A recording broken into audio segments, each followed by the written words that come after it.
Tu es Seigneur de ce peuple, tu es roi de ce pays. Tu es la lumière dans ces ténèbres, l'espérance des affligés et la paix des angoissés. C'est toi. Nul n'est comme notre Dieu. Quand nous lisons le livre des Actes des Apôtres, nous venons face à face avec l'histoire de l'Église. Les évangiles, Matthieu, Marc, Luc et Jean nous présentent la vie, la mort, la résurrection et l'ascension de Jésus-Christ. Le livre des Actes des Apôtres nous dit comment est-ce que l'Église a commencé. Après l'ascension de Jésus, quand il est monté au ciel, le Saint-Esprit de Dieu, qui est la troisième personne de la Trinité, est descendu sur les apôtres, juste comme Jésus l'avait promis, Jésus qui est la deuxième personne de la Trinité. Et les apôtres ont commencé à proclamer et à prêcher. Acte 1, verset 8. « Vous serez mes témoins à Jérusalem, dans toute la Judée, dans la Samarie et jusqu'aux extrémités de la terre. » Quand le Saint-Esprit est descendu sur les apôtres, ils sont sortis, ils ont commencé à proclamer ce Christ ressuscité. Et au chapitre 9 du livre des Actes des Apôtres, nous faisons connaissance d'un certain Paul, jadis appelé Saul, qui persécutait l'Église, pensant qu'il était en train de la sauver contre l'hérésie. Sa rencontre avec Jésus dans la route de Damas l'a complètement changé.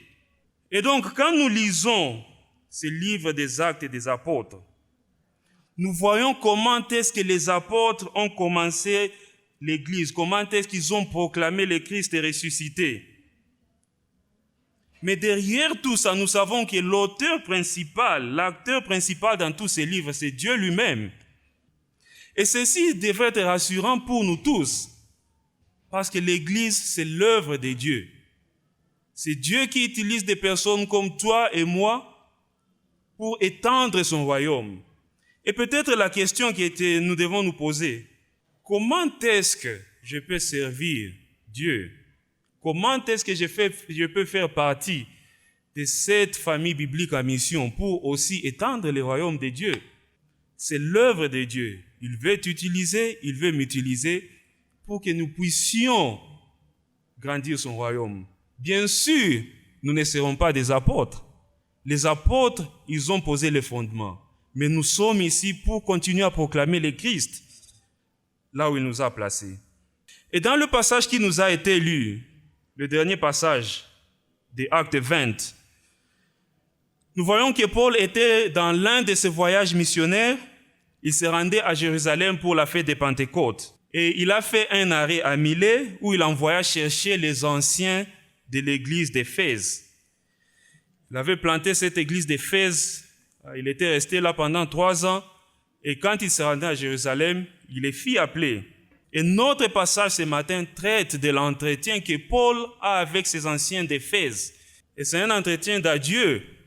Parce qu'il est en train de se rendre à Jérusalem, il ne sait pas s'il retournera. Il sait qu'il pourra mourir là-bas. Et si nous lisons Paul dans toutes ces lettres qu'il a écrites aux différentes églises, il est très évident que toute la vie de Paul était centrée sur Christ et l'évangile du Christ. C'est pour cela qu'il pouvait dire dans Romains chapitre 1er verset 16, « Car je n'ai point honte de l'évangile, car c'est une puissance de Dieu pour le salut de quiconque croit, du juif premièrement, puis du grec. » Même quand Paul se retrouvait dans une prison à cause de l'évangile, cela ne pouvait pas l'arrêter de proclamer le Christ. La prison devenait pour lui une chair. Il a écrit beaucoup de lettres aux églises quand il était en prison. Si c'était toi et moi, peut-être on se serait dit, parce que je suis en prison, je ne peux plus faire quelque chose, laisse-moi seulement mourir ici. Mais cela n'était pas l'attitude de Paul. Il a utilisé la prison comme une chair pour proclamer l'évangile. Même quand il voyageait, ces voyages n'étaient pas seulement des voyages de loisirs.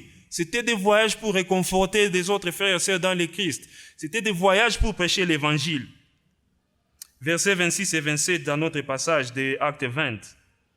Il a annoncé tous les conseils de Dieu. Il a proclamé quand il était à Éphèse.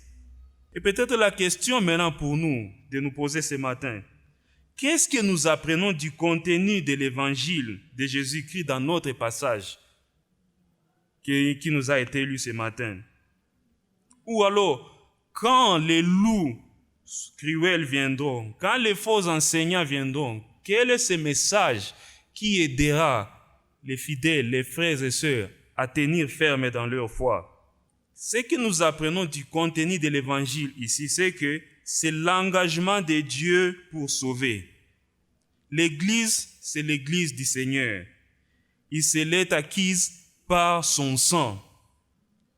La Bible est très claire que Dieu le Fils avait pris la chair pour venir nous sauver, pour faire de nous les siens, pour faire de nous ses enfants, pour faire de nous sa famille.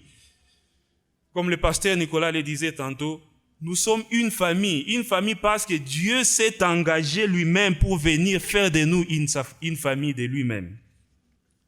Si tu es chrétien aujourd'hui, si tu as cru en Jésus-Christ aujourd'hui, si tu es enfant de Dieu, ce n'est pas parce que tu es intelligent, ce n'est pas parce que tu es si spécial, ce n'est pas parce que tu appartiens à une tribu quelconque. Non. Si tu es chrétien aujourd'hui, si tu es enfant de Dieu, si tu fais partie de sa famille, c'est parce que Dieu s'est engagé à te sauver. Et cela lui a coûté quelque chose, le sang de son Fils.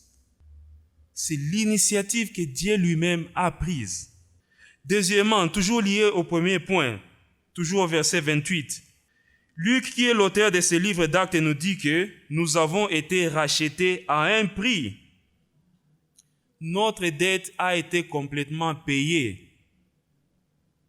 Le langage qu'il utilise, il s'est acquis par son propre sang. Ici, Luc nous dit que le sang du Fils de Dieu nous a rachetés une fois pour toutes.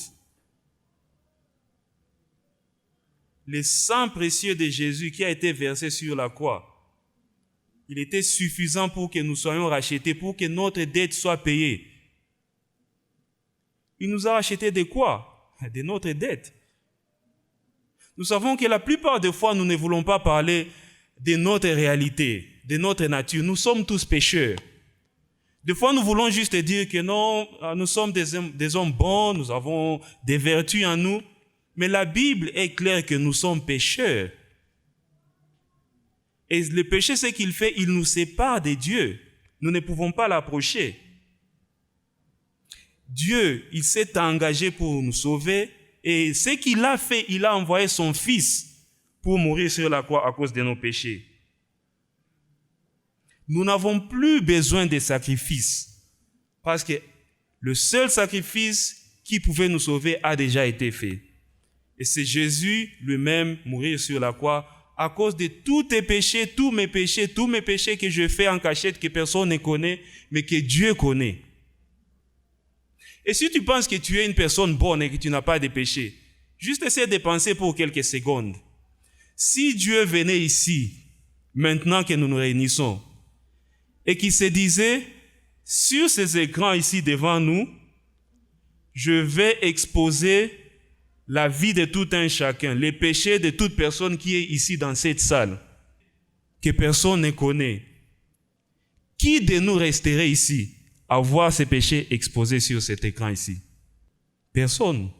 Pourquoi? Parce que nous sommes tous pécheurs. Et ce que le Christ a fait, il est venu exactement pour cela, pour prendre en lui tous nos péchés, pour que nous soyons rachetés, pour que nous fassions encore partie de la famille de Dieu. Quand on était petit, on avait l'habitude de jouer avec des loupes. Je ne sais pas si vous vous rappelez des loupes. Pendant que le soleil à midi, il fait très chaud. Si tu prends la loupe et tu essaies de mettre ça sur ta main, ce que la loupe fait, elle rassemble tous les rayons du soleil en un petit point. Et c'est chaud, ça brûle. Hein? Je ne sais pas si vous avez déjà essayé cette expérience.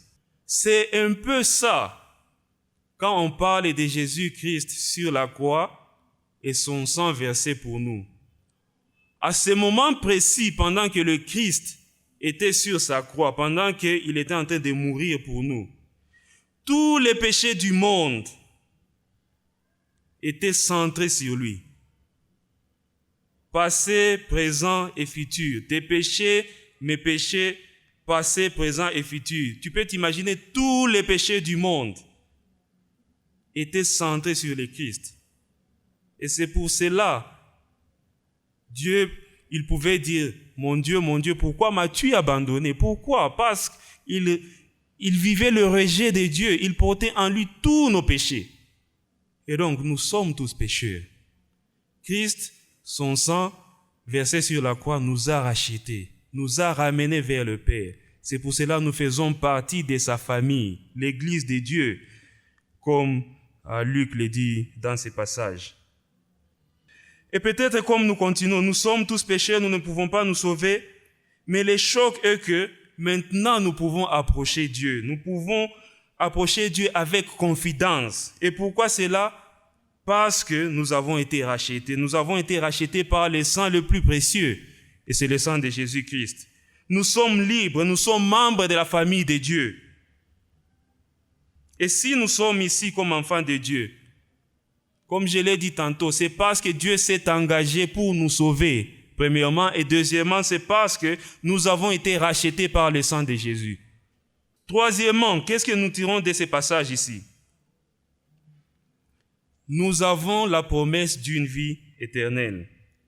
Cela n'est pas dit directement, mais nous pouvons le voir quand nous lisons ces passages et en nous référant à d'autres passages. Si Dieu a payé de son sang pour nous sauver, pour nous racheter, une expérience à ne plus répéter, c'est quoi la finalité de tout ça? Bien, la réponse nous dit que rien ne pourra plus nous séparer de son amour. Rien ne pourra plus jamais nous arracher de l'amour de Dieu. Rien ne pourra plus jamais te séparer de l'amour de Dieu à cause de ce que Christ a accompli sur la croix, à cause de son sang qui a été versé pour toi, son sang qui t'a racheté et qui fait de toi un membre de sa famille. Comment est-ce que ma vie de chaque jour reflète la réalité que Dieu s'est engagé à me sauver et qu'il m'a racheté par son sang et qu'il m'accorde la vie éternelle avec lui? Quand je suis au bureau et que la situation devient difficile, je ne sais pas quoi faire.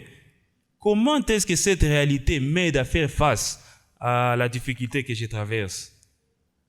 Quand je suis étudiant dans mon bureau à l'université et que tout devient sombre, comment est-ce que, quand je me rappelle de qui je suis et de ce que Dieu a fait, son engagement pour me sauver et faire partie de sa famille, comment est-ce que cela change la manière dont je vois les réalités? Quand je me lève le matin, je ne sais pas quoi faire, je ne suis pas employé. Comment est-ce que cette réalité de savoir que Dieu s'est engagé à me sauver, que Dieu a payé de son sang pour me racheter et que la vie éternelle m'est accordée, comment est-ce que cela m'aide à faire face à la journée qui se trouve devant moi? Si la grâce se vendait, si la grâce se trouvait dans une boutique, ça serait le seul article qui n'aurait pas de prix. Pourquoi? Parce que c'est tellement grand que personne ne peut être en mesure de l'acheter. Et ceci doit être une prière quotidienne pour nous tous, comme une famille biblique en mission. Que cette grâce de Dieu continue à nous transformer à partir de l'intérieur. Que Dieu nous aide par son Esprit Saint à comprendre combien est-ce qu'il s'est donné pour nous, nous qui ne méritions pas. Pour qu'à notre tour, comme Paul, nous puissions prendre cette décision ferme de vivre pour le Christ. Ce passage qui nous clarifie encore ce qu'est l'Évangile, ce que Dieu a fait, nous invite, comme Paul, à être des ambassadeurs de Dieu partout où il nous a placés. Et ceci, c'est une prière pour moi et pour nous tous. Que Dieu continue à nous utiliser. Que Dieu, par son Saint-Esprit, continue à nous donner le courage de le proclamer pour que le monde autour de nous vienne à connaître cet évangile, ce message qui sauve, ce message qui donne la vie éternelle. Et que Dieu bénisse sa parole. Amen.